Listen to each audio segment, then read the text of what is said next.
Hey folks, nice to see you. My name's Dustin Cormier. This is How to Rock Astrology.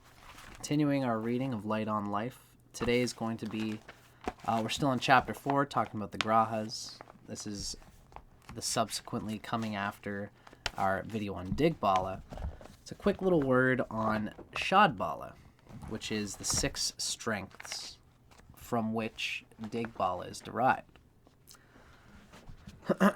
So this episode is just going to be a quick little word on that before we get into the planetary characteristics.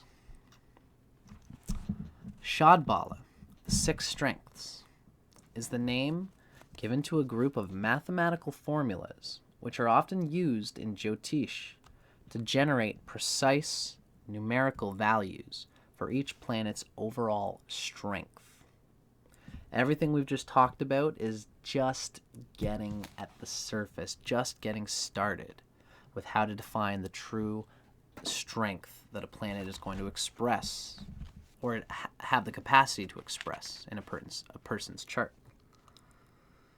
When we say strength, of course, we kind of mean like energy at a pure energetic basis, not necessarily talking to whether that energy will be positive or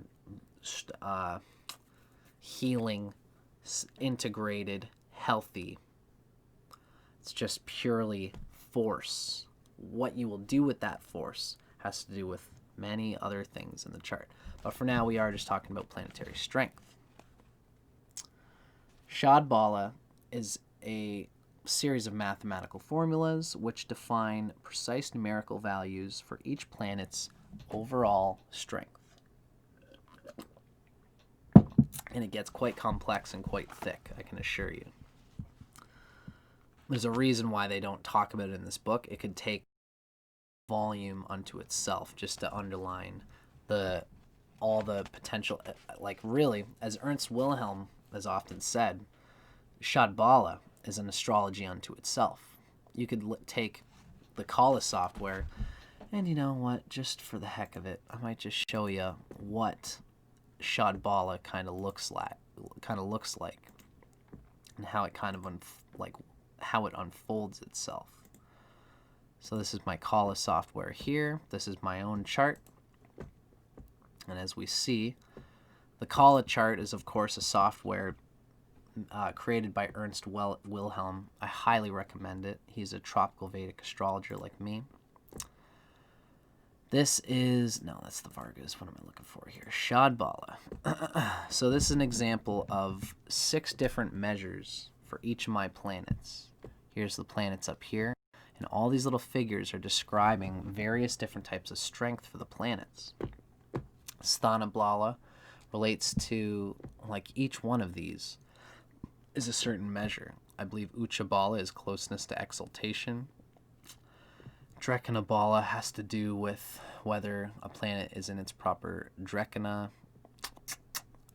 So Sthana Bala has a mercurial quality to it, and if a planet has all of its percent of required strength in Sthana Bala, then it has the ability to sit and hold court and diligently use its energy without wasting it. It can hold its energy.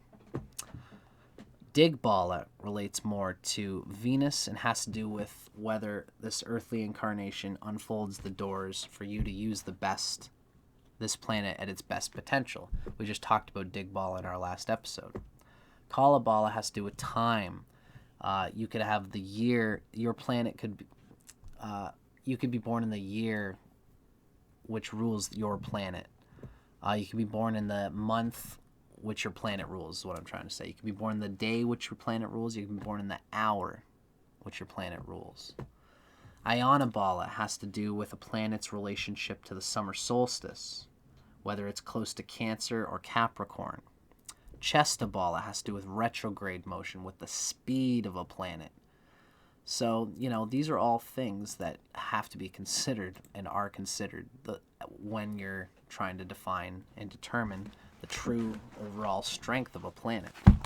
And usually what happens is that, all of these are important in describing how planets act, but, eventually you just take all these scores and you bring it to a Shad Bala total.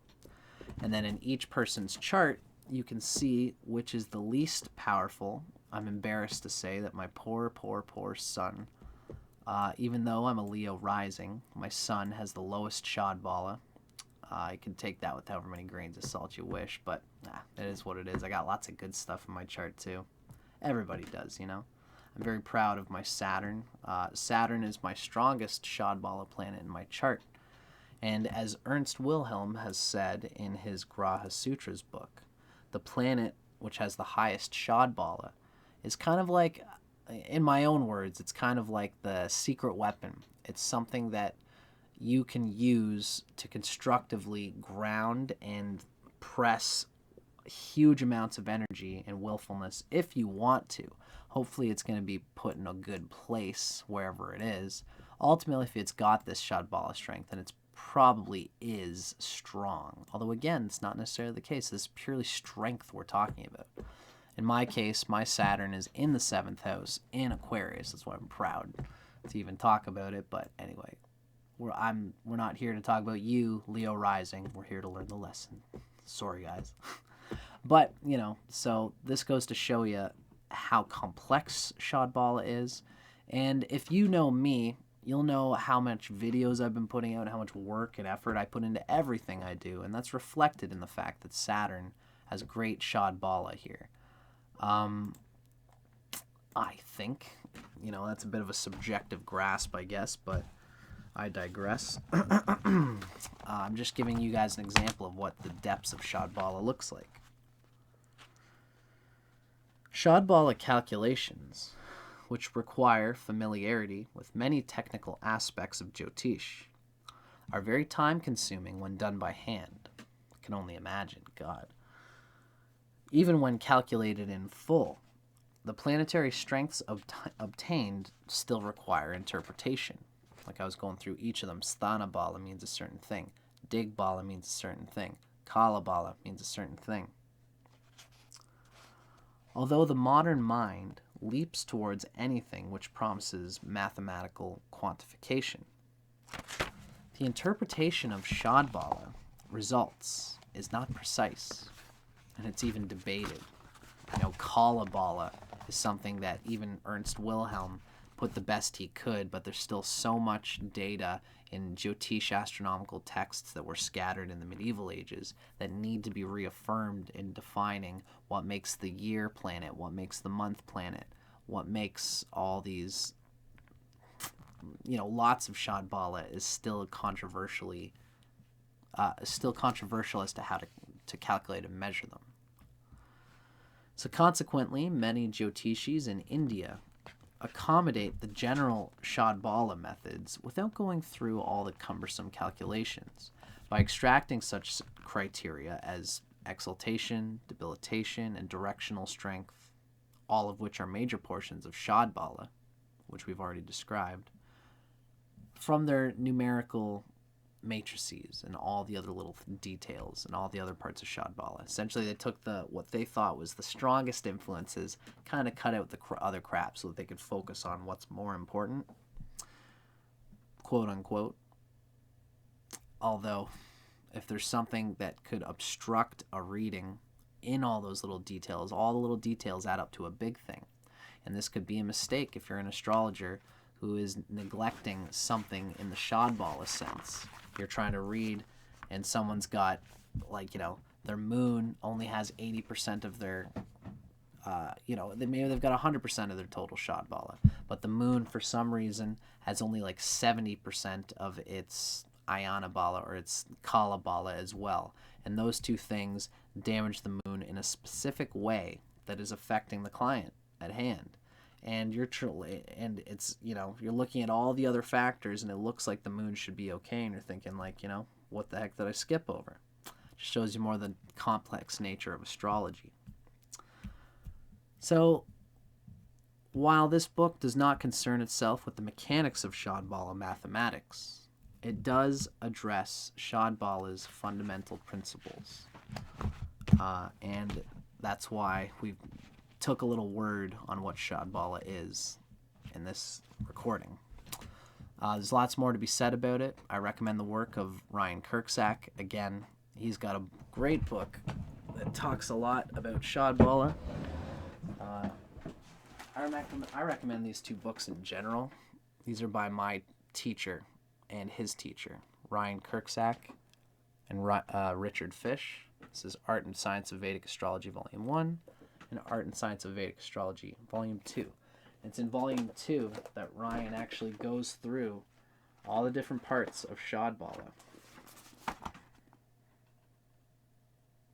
and shows what the interpretations mean, and not necessarily so much how to calculate them. It gives you the sense of how to calculate them, but ultimately it's best nowadays to just let computer softwares get all the dirty work done so that we can do the more human cerebral level of interpretation of that data. So that was my description of Shad Bala today, the 6 strengths of Jyotish. Hope you guys dug that. Now get ready, because in the next episode we are going to be taking a journey into the classical style of teaching what the grahas are all about. And this is going to be a little bit of not necessarily rote memorization, but more like cascading symbols and imagery and abstract figures, which are going to implant the seed of each planet so that that planet may nurture itself through those images to eventually become the seed symbol archetype that exists eternally. The eternal needs to be discovered through your experience of specific examples of the planet's expression in the world, through symbology, through the many different descriptions of the planets. And that's what we're going to be going through on the next one, folks. Stay with me on it. I'm going to try to make it the least as non-excruciating as possible. It's important stuff for every Jyotishi to have to learn in order to get a deeper relationship with the energy agency that is each planet. I'm looking forward to being there with you, folks. I'm Dustin Cormier for How to Rock Astrology. Let me know if you've been liking these episodes. Subscribe. Drop me a comment. Let me know what you've been thinking. And keep along with me if you're enjoying it, because there's lots more to come. See you in the next one, folks. Take care.